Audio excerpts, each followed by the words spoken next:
So first and foremost, I want to apologize for not uploading over the past couple of days. For those of you who pay attention on Twitter or even Twitch, you'll know that I've been battling being sick since last Friday. And obviously, in terms of streaming, it's a little bit easier to do when I'm sick because I can have breaks in the conversation as opposed to recording a video where, I kind of got to keep the conversation and the audio going. Aside from that, thank you to those of you who have been making sure to drop a like on the videos lately. I do appreciate that as well. Helps me out tremendously. Now, this series, I think some people expected it to be over after the last episode, and, I can't hide my frustrations with this and what's been going on in the Sharks series. Obviously, it's just super frustrating that we've had virtually no playoff success in NHL 20, and both series, while different, have been very similar. Now, look, us losing to Tampa, we went 7.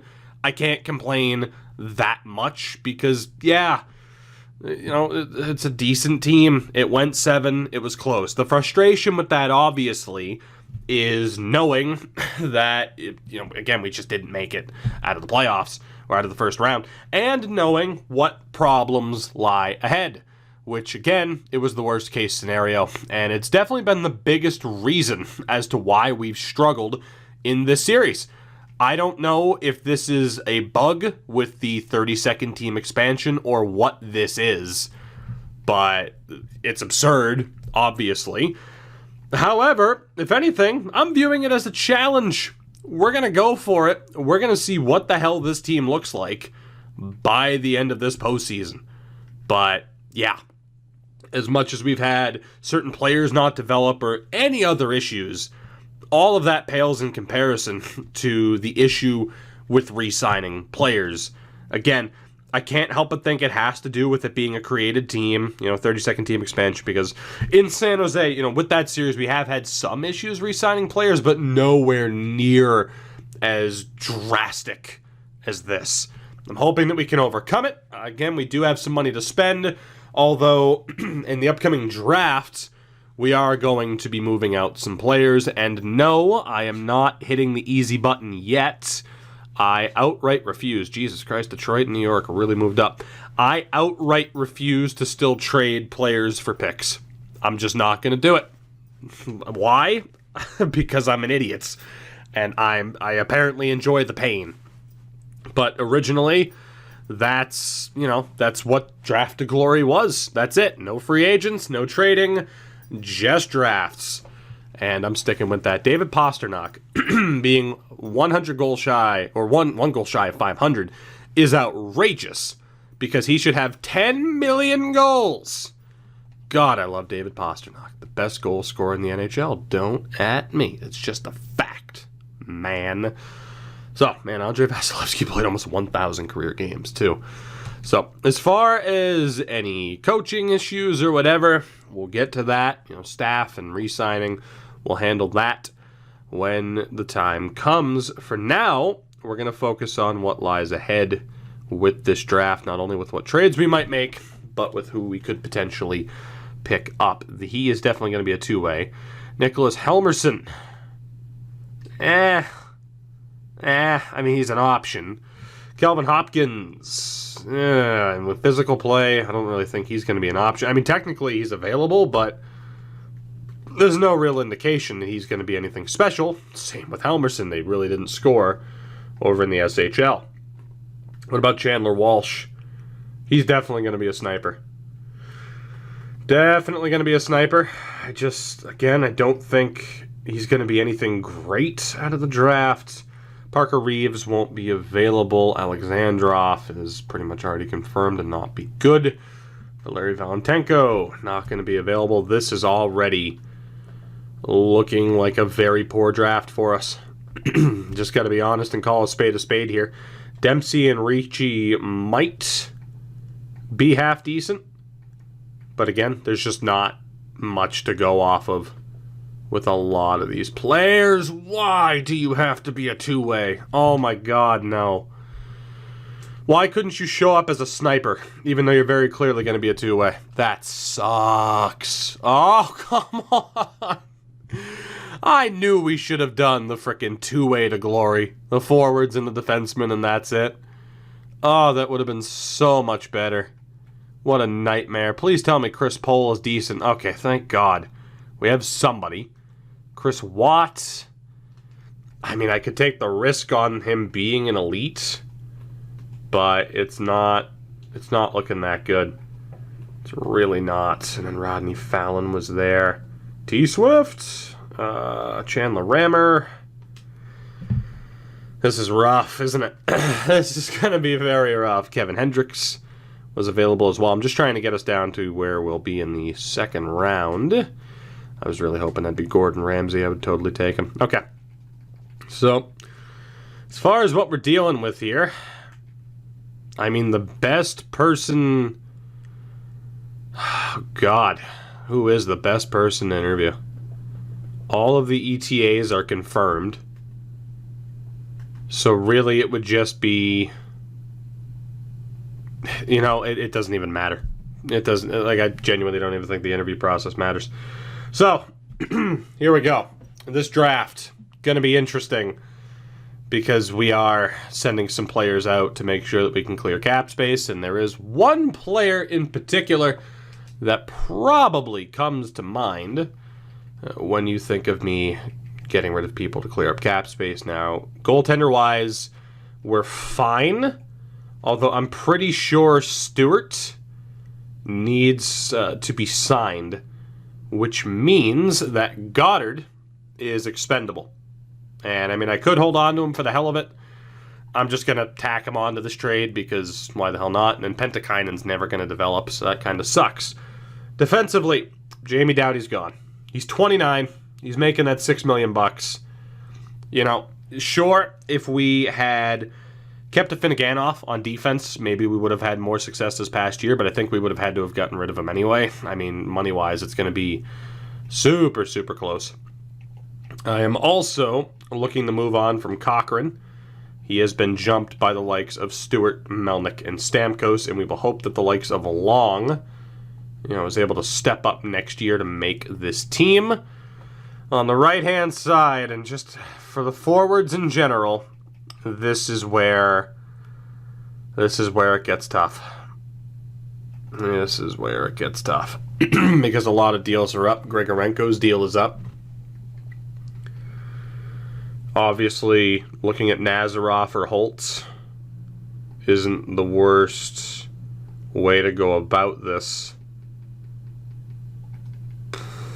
Man, this is going to be rough. I think I'm going to start off by moving those three. Is there a team that's interested? You know what? Boston, they can't really afford it. Is there a team that's interested in at least two of them? There are, but none of the teams can actually afford these players. Philadelphia.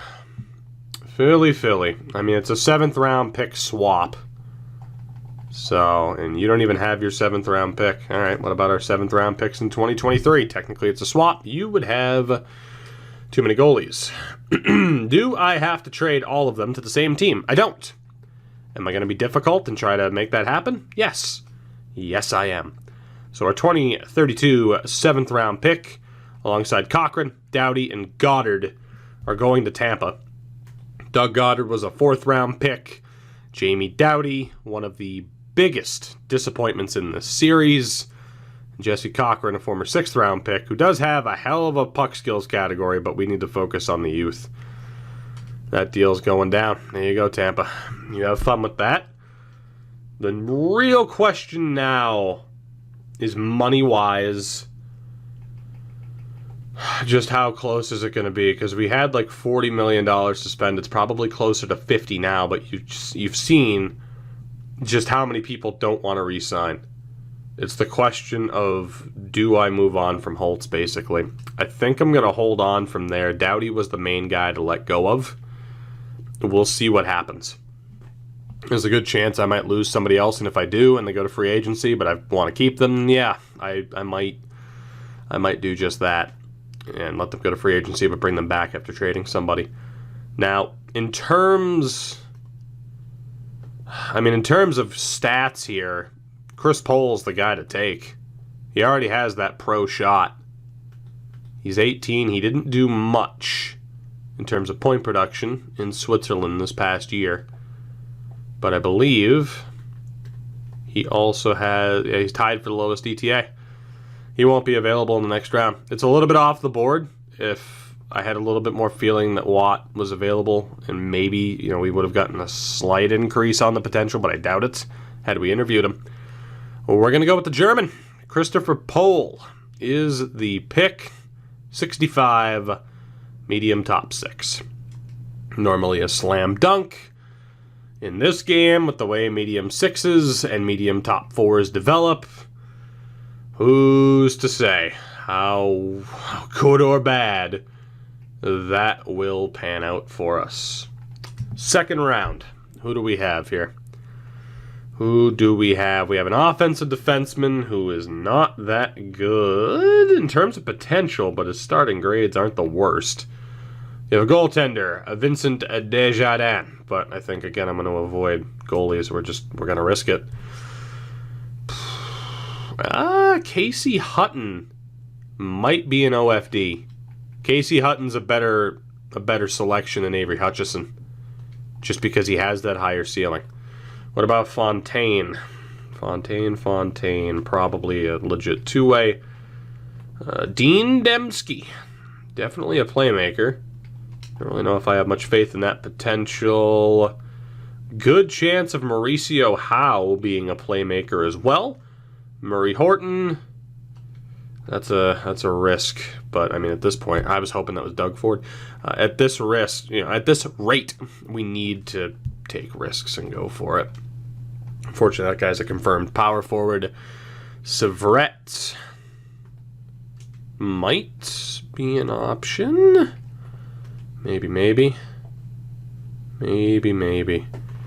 With these two as well, it's a little bit tough to tell. Malik Holloway, probably not available to us. We do have some prospects. Please, God, even though his name is Burrows, defensive zone play, it doesn't matter. He's available to us. He's showing up as a sniper. Decent chance he's a two-way. Right now, he's the pick. Westgarth, 4 years out at 18. Westgarth might not be that bad either. And then is there anybody else? Young defensive zone play won't be available to us. Okay. So we at least have a short list of players that I'm interested in here. Oh, God. Do we trust that it's Burrows? I think I have to. Don't necessarily want another forward. But I think it comes down to Burrows. It comes down to Burrows. Eve Burrows is the pick.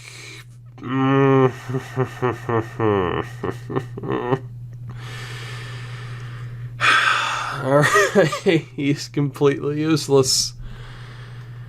Oh, God. I know some of you, hell, even I kind of want to know. I kind of want to know how good some of the people are that we passed up on. But in a way, I don't want to know. I don't. I'd rather not know. It's less painful that way. It is less painful that way. Sam Subban. 5 years out. That's horrific. Another medium top 6 defenseman. It doesn't help either that the draft quality has been shocking. Just shocking. It really doesn't help us. I have no idea who the hell I'm taking here. Not a damn clue. Did I have anybody pinned? Nope. Wow. Well, oh boy. Oh boy. This is rough. Rough. Bow wow. Yeah, we are. I almost want to just forego our picks. I mean, Jesus. Let's take Sam Subban. I genuinely don't think I even need to bother with that much of an effort. This draft looks horrible. I don't think we have any late round steals incoming. I think we're screwed. I think we're screwed from what I'm seeing here. So let's just take a shot in the dark. Casey Buckley, how good are you? Not very. My God. Well, we better hope the prospects we already have start to deliver, because we are getting no help here. Just none. It's absolutely brutal, man. We're going to go for Eve Matthew. And I'll leave Matthew. Low elite playmaker at a 51 overall. I don't think he'll ever develop, but hey, at least he has a potential that doesn't make me want to just throw my console across the room. So that's cool. You can call it progress if you want to. Connor Connolly. Connor Connolly is terrible. There hasn't been like a single defenseman where I'm like, yeah, let's take that guy. Nope. Nobody. You know what? Screw it. Shot in the dark. Is there a defenseman? Dale Teal. Terrible. All right. Well, that draft was very much highlighted by us trading away a longtime member of this team, because that draft was horrific, which does not surprise me in the least. So, quickly here. Goaltending-wise, we're going to qualify Grosek. That's pretty straightforward. Stewart and Pentakainen both need to be signed. Pretty straightforward. That's fine. Defensively, all four of these guys will be qualified. DiPietro as well. Roberts we could let go of. Nickel will need to sign his ELC. There really aren't that many defensemen now that we have to worry about either. It's just with the forwards. I mean, how much money do we have to spend here? Just about $50 million, I was right. And that's good, because we're going to need every damn penny, because Grigorenko wants to buy 7 new yachts. 12 by 8. Brody Appleby. I really have no intent. Oh my God. Jesus. All right. God. 12.5 over 8. Obviously, I don't plan on keeping you for the entire contract. Nazarov wants more money for the longer term deals. Let's see if we can get away with 7 by 3. Benson wants $3 million. 3.5 if we're lucky. Kavanagh wants a deal. Oh my sweet merciful God. $3 million over the next year. Korobov wants 3 by 3. Are you insane? At the very least, I just want to try to re-sign everybody, and then I can move people in the beginning of the preseason if we need to. It's kind of the game plan right now. For as much of a game plan as there is, I suppose. There isn't much of one. We'll advance day, see what happens. And again, I'll take care of all of that later. I don't really care. Benson rejects. Korobov signs. Appleby signs. Kavanagh signs. Grigorenko signs. Nazarov rejects. Jovo's back. More people re-sign there than I thought they would. Now, I know we haven't done technically mid-season re-signings. That's technically within that window all that often. It's normally because it doesn't work, or at least hasn't worked in this series. It worked out there, though, which is pretty nice. We're going to sign Pentakainen because we might as well. Defensively, all of you get qualifying offers. We have $20 million to spend, so I need to be careful. Lou Roberts, there is no intention of building up the AHL side. None. So if Roberts wants to be paid anything, he's gone. And luckily for him, he doesn't. So we'll see if he accepts that. Nickel needs to sign his ELC. Yui, we're just going to give a qualifying offer to. Janssen is terrible, but we might as well bring you back for a year. And German is also terrible. And we also have to sign Huskins, who is never going to make it. Not even close. Forward-wise. Okay, so Kostopoulos gets qualified. We have to worry about Nazarov and Benson. Daniel Samard gets a qualifying offer. I know there's an easier way to do this, but I'm also kind of just looking at the overall setup for everybody. Severett will give a qualifying offer to. Kapusta is... God, I thought he had a chance at one point. He didn't. Same with Joseph. We'll sign them both, keep him in the AHL. Bobkoff, qualifying offer. Fawcett gets a qualifying offer. Helminen, call him what you will. We'll sign him for the hell of it. For the Helminen of it. Ha ha ha. I want to die. So yeah, we just have to worry about the UFAs. So, Nickel signs. Pentakainen, German rejects. Kapusta rejects. Joseph rejects. Cool. Leave. Literally leave. Lou Roberts, leave. Jansen, leave. Don't care. Don't care. Literally leave my team. It's fine. Could not care less. So, Nazarov. We're looking at like 7.5 for the next 2 seasons. Benson, we're looking at like 3.8. And then again, Kapusta can leave. Joseph can leave. Don't care. Defensively, if Robertson, Jansen want to leave, by all means, get off of my team. Benson's back. Nazarov is back. That leaves us with $10 million in space, with a ton of RFAs that will have to accept qualifying offers. So, kind of achieved my goal there of just getting everyone under control, pretty much everybody, and then taking it from there. So like I said, staff-wise, not too worried. We'll solve that right about now. I'm cool with letting people go to free agency. So we need an assistant coach at the NHL level and an associate coach at the AHL level. So game plan here. This guy's a generalist, so he would make for a pretty good NHL assistant coach, as we see just how long this takes to scroll. Which, again, you know, the game isn't necessarily meant to be played this way. But I still have made the argument that, you know, just being able to hit a button to offer the max contract would be great. If anything, I kind of had hopes that could have been added into the game by the end of November. Here we are at the end of November, and I have to do this every time. Every time.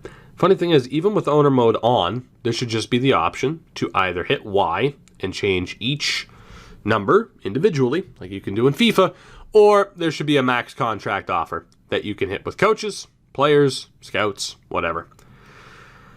Instead, we are stuck with this archaic scrolling, and unfortunately for you, I just decided that I didn't want a jump cut. No, I needed something to rant about today, and I found it. That's my happy place. Ranting and raving about stuff like this, where it's like, really? Can we not? Like, please? We can add a whole different game mode that people hate to Ultimate Team, but I can't get a max offer button in the franchise. Please, please throw me a bone. Anyway, do I have to totally max it out? Probably not. I'm going to, because I'm stubborn. So there we go. That's one down. God help me if he rejects. And then AHL associate coach Desharnais, Philippe Desharnais, who has the greatest hair I have ever seen. Look at that hair. Look at the part. Look at it. It's glorious. It's beautiful. It's adorable. It's stunning. Downright gorgeous. Just phenomenal. And every other damn superlative you can add to it. Think of how many I've used already. And we're still not at the max contract offer. That better fucking be enough. I can't take any more. And then for scouts, How many spots do we have? I don't even know. I can't do math. What are you doing expecting me to do math? 16. I need to send out 4.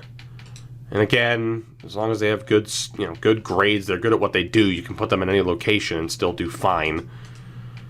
And we'll go for that. Rob Blake. Perfect. Okay, so that should be it for the staff. Now, we wait to see what happens with free agent contracts. Our RFAs. So, Guerra accepted. Desharnais can suck a fat one. Oh boy. Okay, let's wait for all of that to go through. It did. Cool. Guess what? I have another staff contract I have to send out. Isn't that fun? Isn't it? It sounds fun, doesn't it? It should. But I'm just kidding. Because it's a nightmare. Every day is a nightmare. Alright, this person. Zach Van Kadishin. It's associate, right? Yeah, it's associate. AHL associate coach Zach Van Kadishin. Losing record. But he has the great Van Kadishin name of goaltenders past in a series that I wasn't ranting and raving my way through, at least not as consistently. So to next season, the coaching staff is set.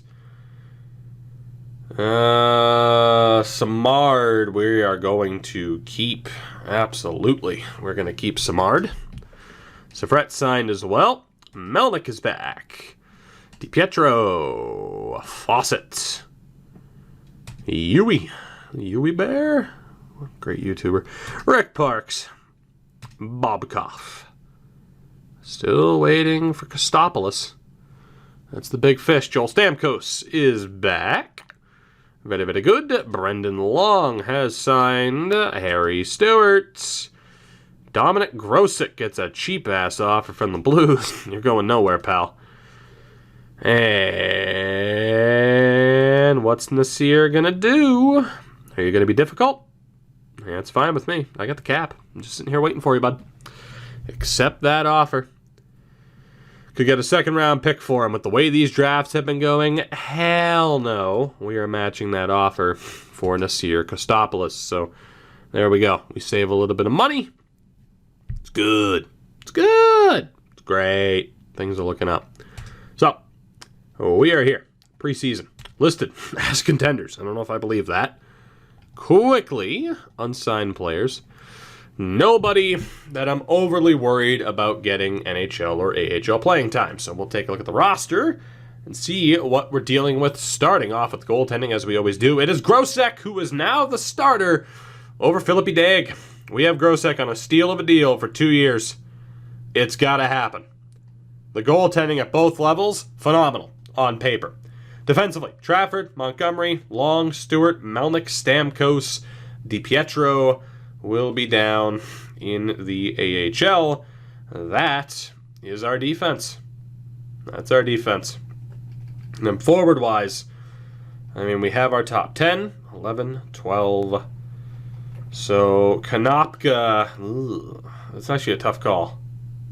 Yeah, because Richie's down there too, and we probably want to give Richie a chance.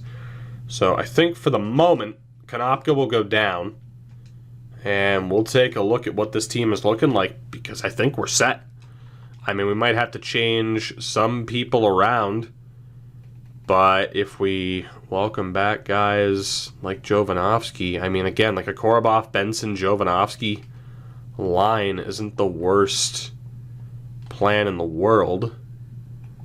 You have, I mean, kind of a setup like that. Kavanaugh with Samard and Cato, Appleby probably back on the top line, Kamel Nazarov, Kostopoulos. It's not bad. I mean, again, I know defensively, yeah, second and third pairing aren't ideal. This team, if we run into this team in the playoffs, nobody is surprised if it beats us. Nobody. I could have a super team. We run into this team in the playoffs, nobody's shocked if I lose in 5 games. So hopefully we get a little bit of that playoff luck if we, in fact, make it. Now, again, there is the argument for starting Konopka. Let me know what you think. I mean, we do have call-up options, defensively as well. DiPietro could be given a chance if need be. But for the most part, I mean, yeah, our roster's set. I mean, the big beneficiary to the attempt of, letting the youth play was Nasir Kostopoulos, who, probably wouldn't have developed as well in the AHL. Although, again, we played him in the NHL before. He didn't really develop. We sent him down for a year, then play him last year, and it worked out pretty well. So we'll see. I'm going to leave it open up to. I'm going to leave it open up. I'm going to leave it up to you guys. It is open to your comments and concerns as far as what you think we should do. But as far as the personnel involved, this is it. We'll see what this team can do. Perhaps a consistent overperformer in the regular season. That very well may happen again. But we are just so desperate for playoff success.